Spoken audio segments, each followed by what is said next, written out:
वक्षस्थल कौस्तुभश्रियं नमामि विश्वं शीर्षाश्चतुर्भुजं।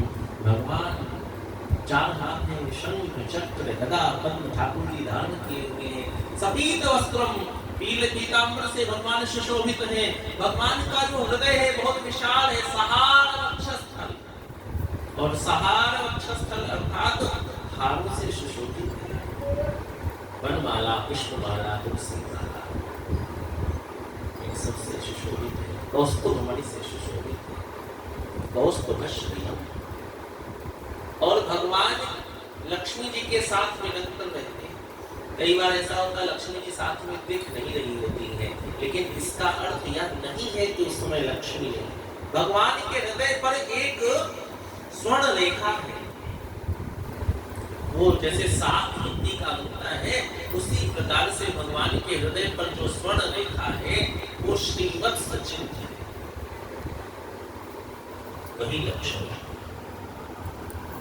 वो जब निर्गुण होती है तो भगवान के हृदय में वास कर जाती है, और जब सगुण होती है तो साथ में बामंगिनी बन के, अर्धांगिनी बन करके प्रभु की सेवा में चलती है। तो नारद जी ने कहा कि बेटा भगवान कैसे हैं? शशंक चक्रम सशंक चक्रम सकिरीटकुण्डलम्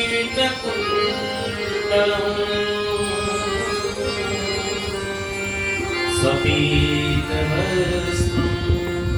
सरसीरुहेक्षम् सहारवक्षस्थलं कौस्तुभश्रियं नमामि विष्णुं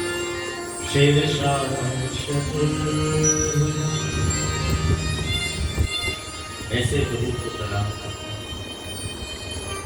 अब तो ध्रुव जी को लगा कि बिल्कुल सही सही बताया। क्यों? क्योंकि माँ भी कहती है कि नारायण के चार हाथ हैं, चार पुरुषार्थ उनके चारों हाथ में शोभा पाते हैं।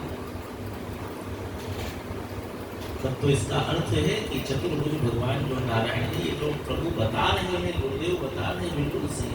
कहाँ मिलेंगे? और तब बताया कि गंगा जी के पावन तट पर तुम भगवान का भजन करो, भगवान का जप करो, भगवान। अच्छा गुरुदेव अब मंत्र दे। ध्रुव जी ने जब मंत्र मांगा तो आज महाराज नारद जी बड़े प्रसन्न हुए, और नारद जी ने ध्रुव जी को भगवान का परम पवित्र मंत्र दिया, द्वादशाक्षर मंत्र। नमो भगवते वासुदेवाय। ओम नमो भगवते वासुदेवाय। गुरु जी ये मंत्र निरर्थक नहीं जाता, द्वादशाक्षर मंत्र है।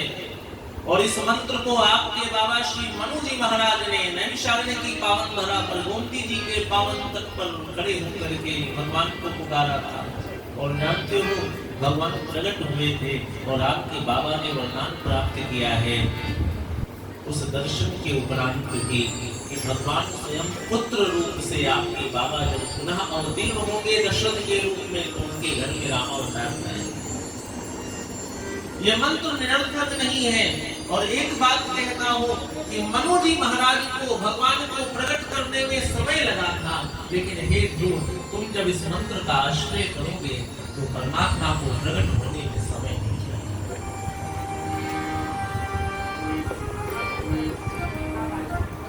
ध्रुव जी ने नारद जी को प्रणाम किया। नारद जी ने कहा मंत्र ले लिए शिष्य, अब दक्षिणा भी दो। ध्रुव जी ने कहा प्रभु बताए मेरे लिए क्या आदेश है। नारद जी ने कहा ध्रुव एक बात करो, तुम छोटे से बालक, तुम्हें जब भगवान के दर्शन हो तो उस समय तुम अपने नेत्रों से जब प्रभु के दर्शन करना तो अपने नेत्रों में हमारे भाव को भी स्वीकार लेना। विचार करना कि मैंने अपने गुरु की ओर से भी अपने प्रभु का दर्शन। क्यों? क्योंकि बालक के जो नेत्र होते हैं वह निश्चल है।